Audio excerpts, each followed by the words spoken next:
Hello, Dom. Hi. Hi, Helen. Hi. Sorry, everyone, for being a few minutes late. My name is Dominique Moss, and I'm the founder of the Return Hub. We are a unique recruitment business working mainly with women who want to relaunch their careers after a break or do a career pivot. We also have a lot of free resources on our website, from things like helping with CV writing, LinkedIn profile writing, interview skills. And we do a lot of campaigning as well on the topic of diversity, particularly with regard to gender diversity and also the future of work. And I'm absolutely thrilled to be here with my friend and colleague, Helen Cowan, founder of the Tall Wall, to talk about how COVID-19 is impacting women's careers. Over to Helen. Thank you, Dominique. My name is Helen Cowan. As Dom said, I'm the founder of the Tall Wall. We are a specialist executive coaching company, and our purpose is to support women to go as far as they want to go in their career. So the vast majority of our clients are professional women. And I'm so pleased to be talking about this topic with you, Dominique, because it is one that is very, very close to my heart, as you know. Lots of people who know me will know I have a daughter, and I want things to change by the time she gets into the workplace. And it's my personal mission to help women go as far as they want to go, so that when she comes into the workplace in 15 years time or so, things are different for her. So this is a topic really close to my heart.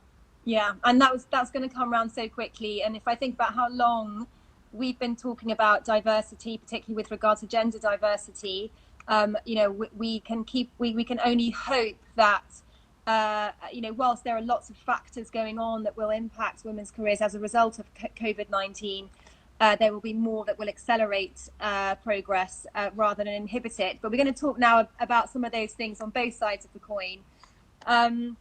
I think initially, when the pandemic struck, we did see that women were losing their jobs faster than men. They were disproportionately affected, largely because they were overrepresented in areas that were hit particularly bad by the pandemic, like retail, like tourism, like hospitality. But I also think that women are also, in many cases, struggling to balance work and domestic and family responsibilities, and as a result, anecdotally, are either sort of stepping away or taking some time out, asking for unpaid leave, or even moving to more of a part-time working arrangement, which will obviously inevitably have some kind of an impact on their careers. There's been some fascinating research that's been done over the past few months to really sort of get into the weeds of what's really going on at home. And I know we sort of hear this, obviously we're working from home, but I've heard the expression we're actually living at work, which sometimes feels a little bit more like the reality of the situation. But we know that there has been some research that's shown that women are currently spending on average 15 hours a week more on unpaid domestic work than men, and this is happening regardless of income. We know that even amongst high-earning women that have so far sort of maintained careers whilst caring for children, many are really struggling, and the juggling act is proving unsustainable. You're absolutely right, Dominique. And there was an article back in May. I don't know if anyone on Instagram Live here saw it, because it went viral.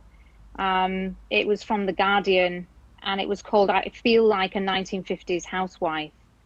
And there were some great stats in there.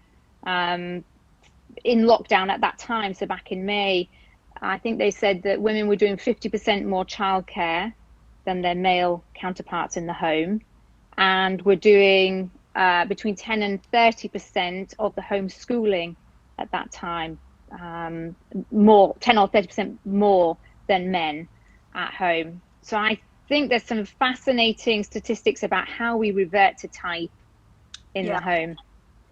Yeah, I think that's absolutely right. And certainly this is all ringing a bit of a bell with me. Well, me too. It's no secret because I've written about it. But I have a study at home that's been my study, my office for 2 years. And I need my office because I run my business from my home. And my husband, it was unspoken. We didn't really have a conversation about it, but he took that study when the lockdown happened. It became his office, and I was relegated to the spare room. But didn't you find that the Wi-Fi was better in the spare room? I did. The light. The lighting and the Wi-Fi was way better for me. So that was a bit of a revelation. And, you know, I had to keep going back in there and sort of disturbing him, which he's finding annoying now because I've got all my files and everything in there. So this whole idea of living at work, I'm very much feeling at the moment. But it does tell us something about our tendency to revert to deeply ingrained stereotypes and behaviors. And that's the worry about recruiting. Will recruitment revert to what they know and feel is safe? I think that's absolutely right.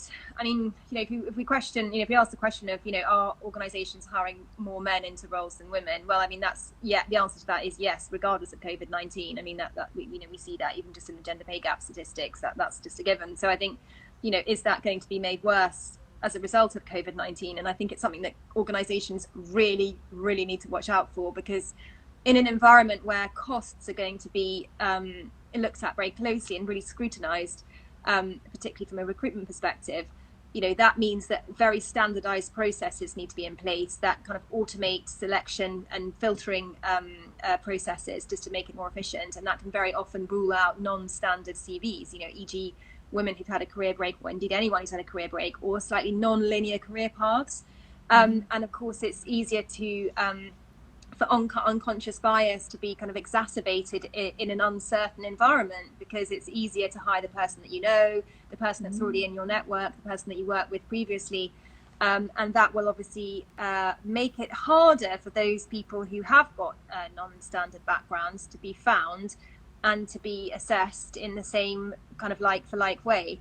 So I think, you know, we organisations really need to be on watch for that, for sure. And it feels like you know, if you're going to be agile going forward, and God knows businesses need to be more agile than ever before, what this has taught us is that for any business, you can't be dependent and reliant and take anything for granted. And if we're going to be more agile in our economy and as business owners, we need to think differently. And it feels to some like a risk to take on someone who doesn't look like me. You know, I'm a white male, let's say, to take on someone who doesn't look like me or speak like me. That feels like more of a risk. But I really hope businesses see it as it would be an even greater risk to just keep hiring the same people who have the same perspective, the same experience. Because how can you be agile if that is your world, and it's quite a narrow world? Yeah. Well, I think also, you know, we saw an acceleration of women's careers post the financial crisis, when the government looked at what the contributing factors were towards that and took the view that kind of groupthink and a very sort of homogenous culture was in part led to that financial crisis. And that obviously meant that there was a big push for diversity in organisations, and they really needed to look at how their decision making could benefit from kind of you know, diverse opinions. And I think in the kind of post-COVID, you know, post-match analysis of COVID-19, and we've already actually seen this happening with countries being sort of looked at as to how well they've managed this crisis and who the leaders of those countries were.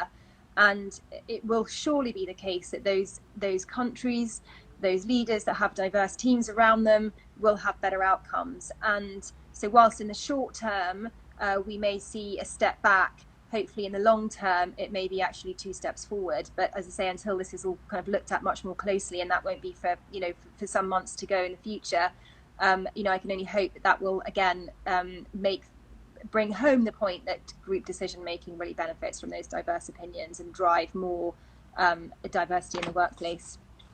Yeah, it sounds quite negative what we're talking about, and I wonder if we should think about the positives of what COVID could bring. That's why we want to do the negatives first and finish on the positives. Good point.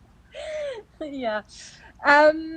So we should talk about some of the positives, shouldn't we? So I think, you know, obviously the working from home, the ability of organisations to have mobilised entire workforces to work from home has been absolutely astonishing. And, you know, some conversations I've had with some of our clients who, if you'd said to them in January, 95% of your global workforce would be working from home, they would have just thought you were absolutely crazy. And they've actually all managed to do it on the turn of the sixpence. And productivity seems to have been relatively unaffected. And that's even in a time when people are sitting at work while they're also managing children and other things and having a lot of stress and worry about the pandemic, you know, regardless of whatever your personal situation is. And so I think a lot of myths have been busted about what really working from home can produce and what it means to work from home.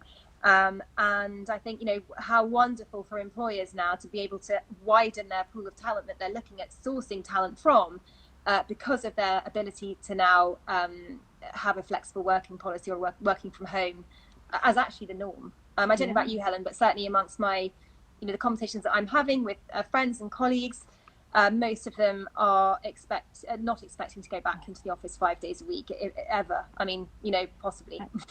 That's exactly what we're hearing, and lots of people moving out of London, still going to be able to do their job, but not expecting to go in as regularly as they were, and therefore the freedom they have to live somewhere that's not in commuting distance of London is so much greater. But also, I think, well, to stress that point about working from home, when we're coaching women returning to the workplace, be it from a career break or be it from a maternity break, the single biggest thing they want, apart from challenging, exciting work, is they want flexibility.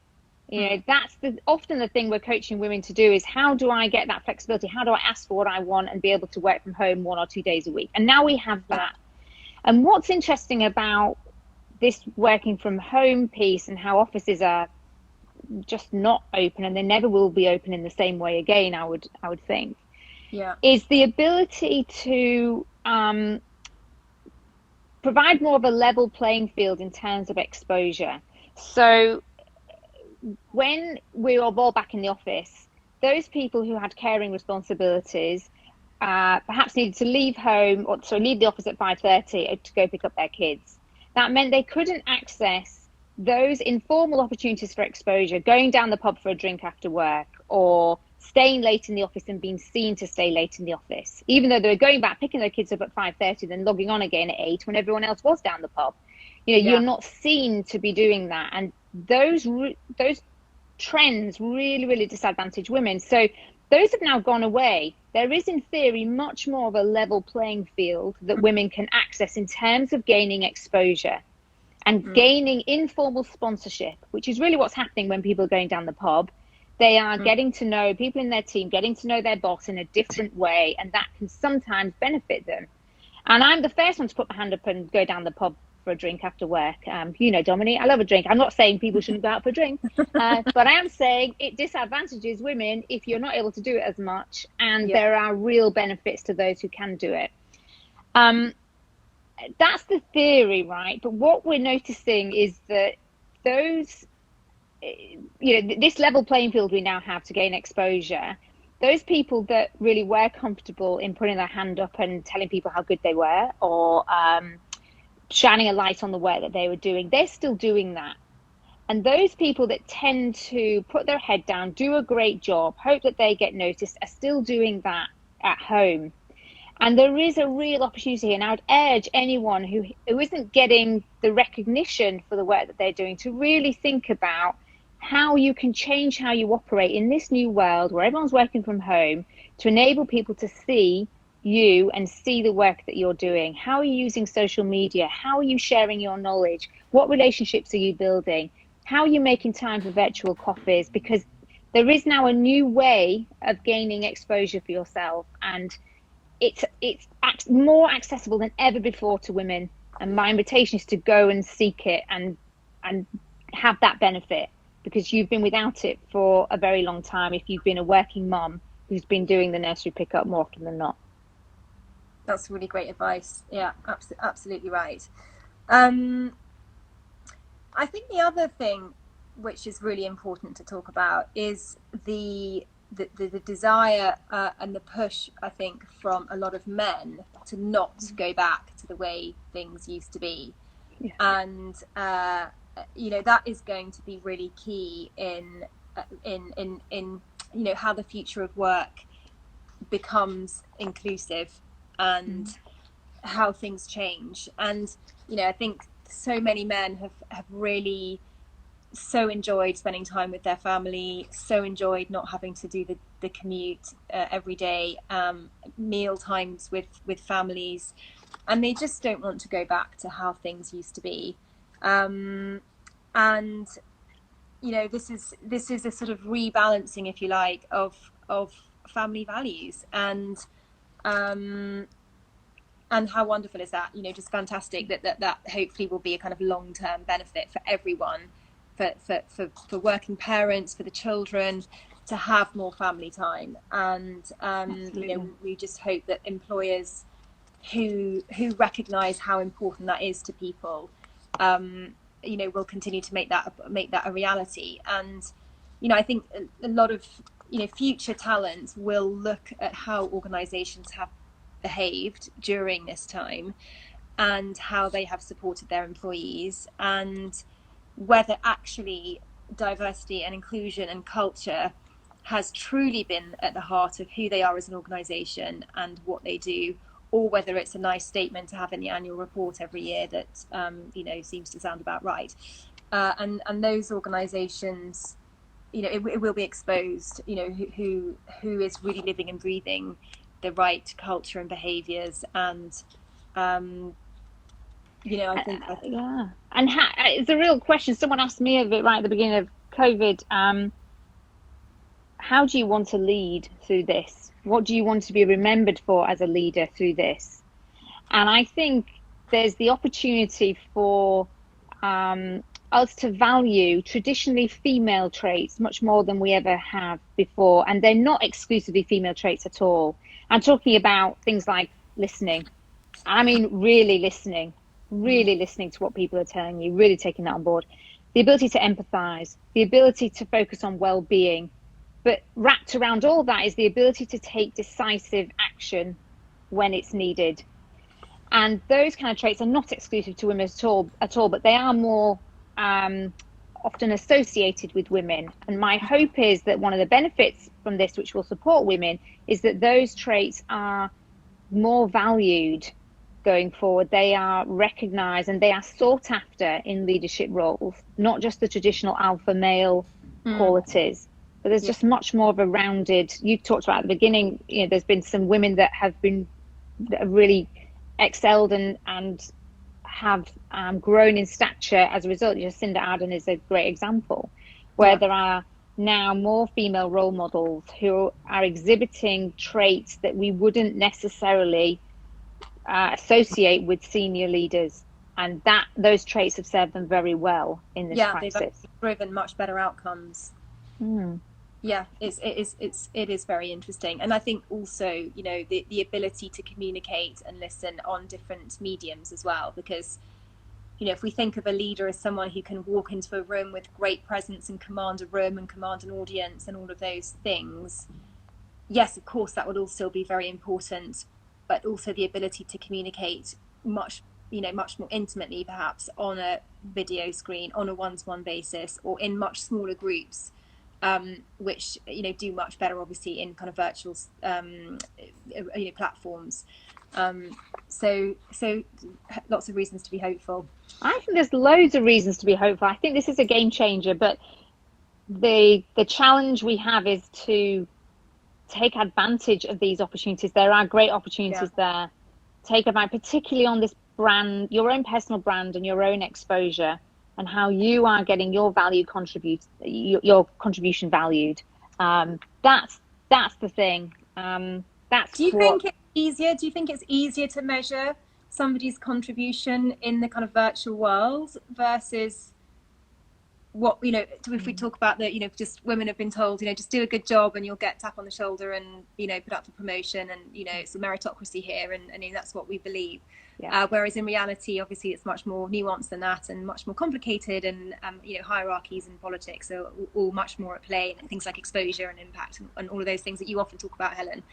Do you think that that it is easier to demonstrate what you're doing and your value add because of the sort of working from home and the fact that projects you need to deliver things and have those conversations virtually? Rather than walking past the kitchenette or the water cooler or whatever it is. The options to do that are far more narrow. There's less options to do that now. But the options are open to everyone. Everyone can set up a virtual coffee to chew the fat with someone else in another department and drop in the work that they're doing. Everyone can reach out to a client and have a conversation. They don't need to arrange a lunch or go for drinks after work. Everyone has the ability to do that. Now, whether you choose to do that is another matter. And we know the statistics show that performance, that's just doing a good job, is just 10% of what gets you ahead in an organization. That's, oh God, it's so depressing. And I'd love to know how these stats might change in COVID, but my feeling is they won't. 10% of what gets you ahead is really you doing a good job. And that's just a given. You have to do a good job. Minimum requirements. Yeah, 30% is your impact, how we're coming across in the Zoom call, what you wear, how you speak, what words come out of your mouth. But the biggest factor is that 60%. It's the exposure that you get. Who are you talking to? Who knows you? Who knows the good work that you're doing? How are you shining a light on it?